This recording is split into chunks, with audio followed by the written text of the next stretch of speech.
Eebbisa jalaa kan qabe ana. Waan inni oginni geerarsa godhu sana kan jalaa qabu ana. Eebbisa jalaa. Walumaan hojjeta waan. Waliin hojjeta.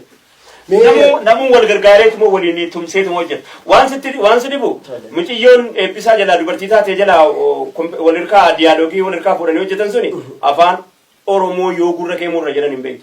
Isiin guraagee. Teessii jalaa qabu. Jalaa qabu qofa miti. Wallee adda addaati jira kan isin kan dubartii taatee hojjettee dubartii bakka buutee kan dandeettii addaa qabdu. Akkamiin leenjifte? Mucayyoon sun taayilentii qabaachuu qofatu hin ta'in jibbaa uummata keenyaaf hin qabne. Namni akkanaa jira baay'eedha.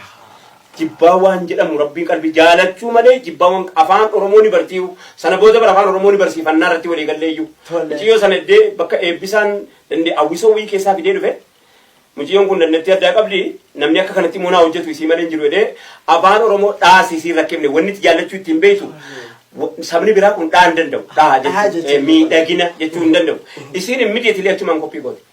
Kan afaan hin beekne wajjin wallifte. Gaariidha. Mee asirratti